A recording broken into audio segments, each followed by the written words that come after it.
Hey guys, today we're going to learn how to solve systems of inequalities.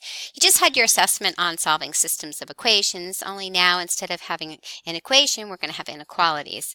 A system of inequalities consists of two or more linear inequalities. We're just going to use two for Algebra 1, but they'll have the same variables. The graph of a system of linear inequalities is the graph of all solutions of the system.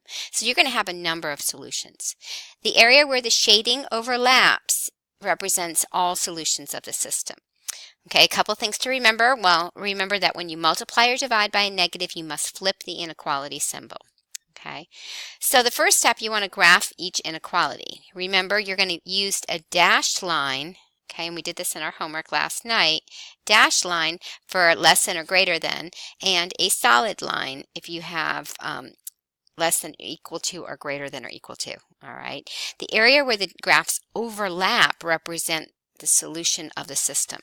So if I started with my first example, I'm going to graph the line y is greater than negative x minus 2. So I start at my y-intercept of negative 2, and my slope is going to be a negative 1. So it's going to look like this. All right. It's just greater than, so it's just going to be a dashed or a dotted line, just kind of like what we have right here. Okay. So it looks like that. Okay, and again, I'm just on this first equation right here.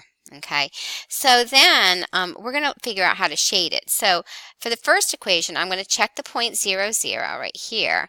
And when I put that in, 0 is greater than negative 2. Okay, well, that's a true statement. So that means I'm going to shade the side of the inequality that has that being true. So this will be shaded on this side right here. So I'm going to shade all of this like that. Okay.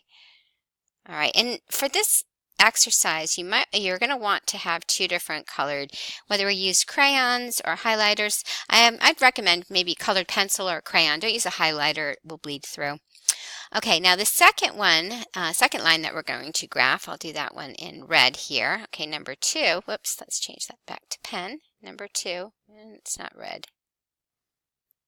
Okay, this is going to be y is less than or equal to 3x plus 5. So our y-intercept is at 5, and our slope is positive 3. So let's go down 3, and then to the right 1. So 1, 2, 3 over 1, 1, 2, 3 over 1, 1, 2, 3 over 1. Okay, now this one's less than or equal to, so it's going to be actually a solid line.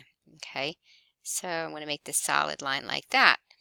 Okay, now when I plug in the point 0, 0, because again, I like to check that 0, 0, it's a little bit easier. I plug it in and I get 0 is less than or equal to 5. Well, that is actually also a true statement. So that means that, and I'm going to use a different color highlighter here. Let's try green.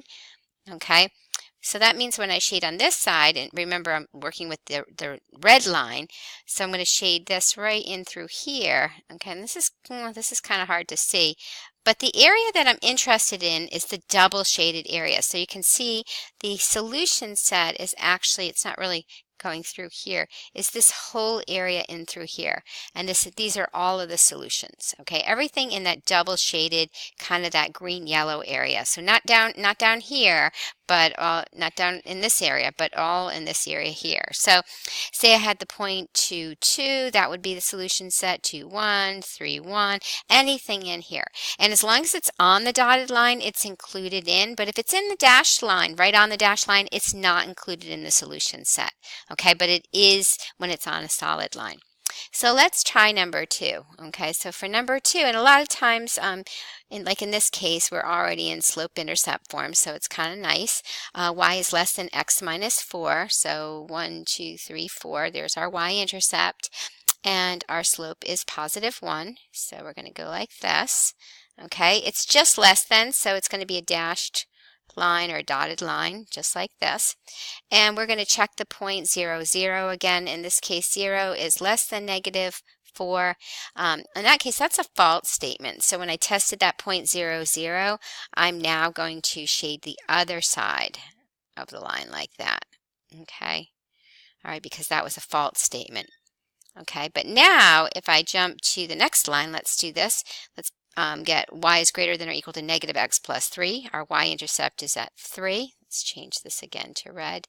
Okay, so we're at 3, and our slope is going to be negative 1, so it's going to look something like this. Okay, all right. and it's greater than or equal to, so we actually get a solid line here.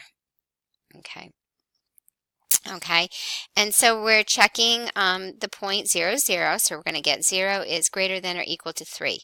Well, is that a true or a false statement? That's actually also a false statement. So we're going to actually shade the other side of this line. So let's see if I can pick a better color here for our shading. Let's do orange here. Let's do orange, see how it works out.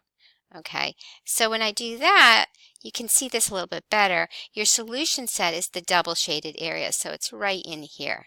This is the solution set. All the solutions are in this little area of double shading.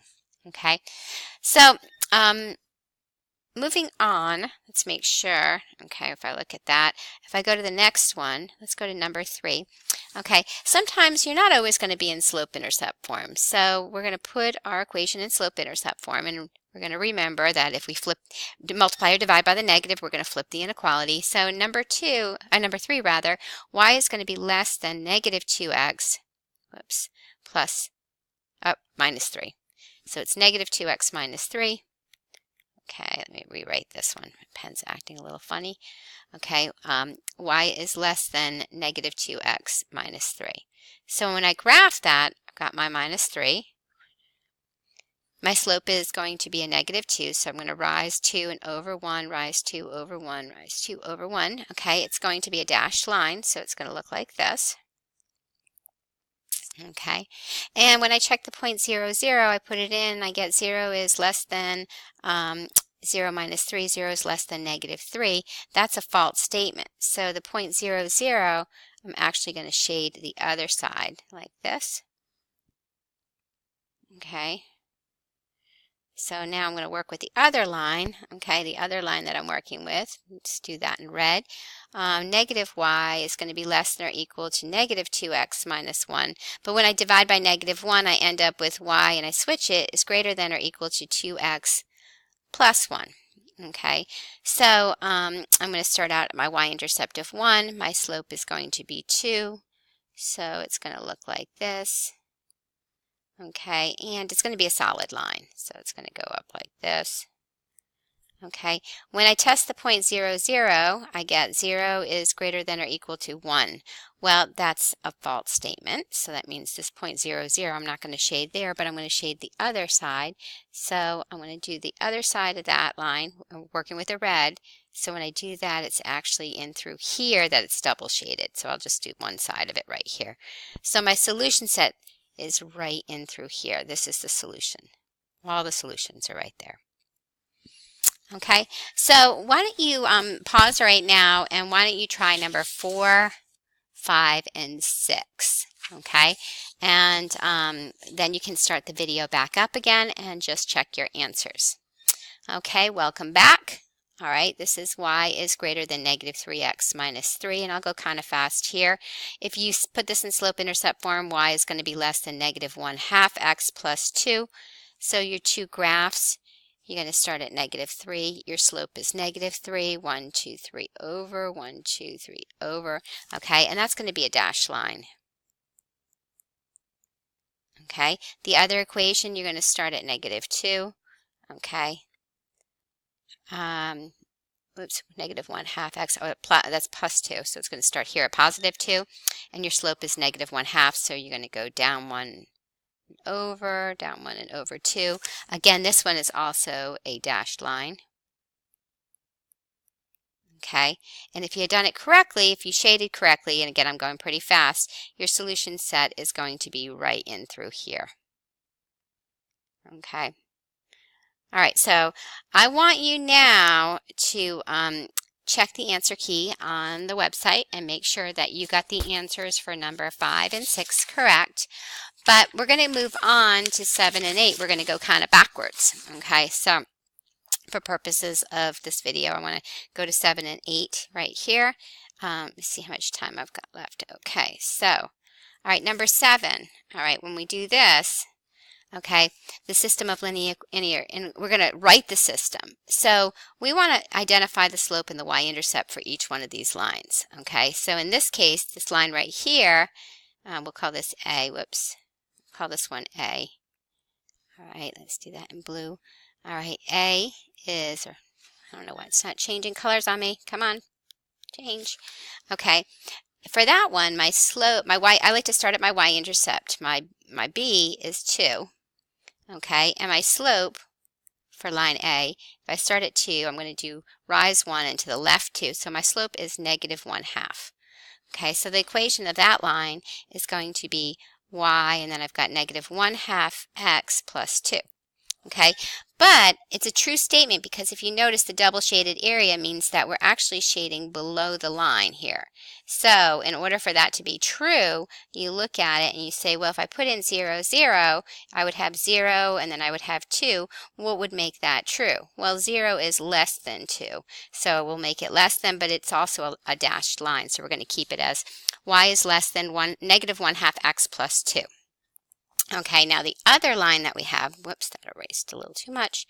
So y is less than -1/2 x plus 2. Now the other line, if we look at this, the y-intercept here is at -3.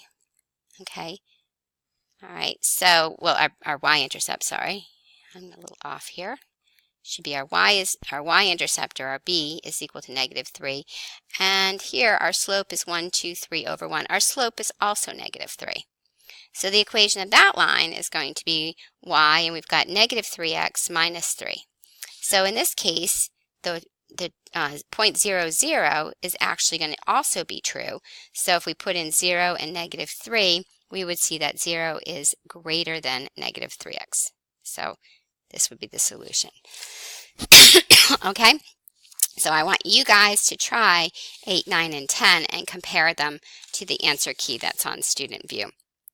Okay, moving on, we're going to look at number 11 and 12, and we can see that 11, the equation is we've got a dashed line here, and it's everything below the dashed line. The dashed line is at -3. It's a horizontal line, so you're going to think of HOI. Okay, it's everything less than -3, so we're going to circle one here. We're looking for the two inequalities that satisfy. Okay, this other line, the y-intercept is at 1, and the slope is going to be 1, 2, 3, 4. So they all have a slope of 4. But if we put in the point 0, 0, okay, we've got y, and then we've got 4x plus 1. If we put in 0, 0, we know that's going to be false because we're shading to the left side. So we would have 0 and then 1, and we want it to be false. So we're going to say that 0 is greater than, okay? So if greater than, and then because it's a solid line, it's greater than or equal to. Okay, so then you guys can try 12 and 13 and compare it to the key.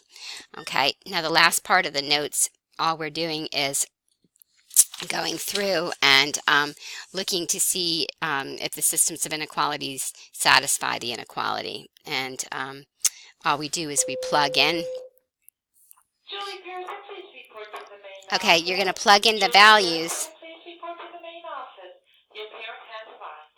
for x and y. Okay, both must be true. I'm getting a little tickle. Both must be true to satisfy the inequality. All right, and what I mean by that is, all right, you're going to plug in x and y. So like for A, if I put a -1, -3, I would get -3 is greater than -1 times 1/2. It's just -1/2 plus 1. And that would be -3 is greater than 1/2, and that's a false statement. So I know it's not for A. But if for B, I put in 1, 2 for both of these, I would get 2 is greater than 1/2 plus 1, and that's true because 2 is greater than 1.5. And then 2 plus 3 is less than or equal to 6. That one's also true because 5 is less than 6. Okay, so then you can try it for the next one as well. Okay.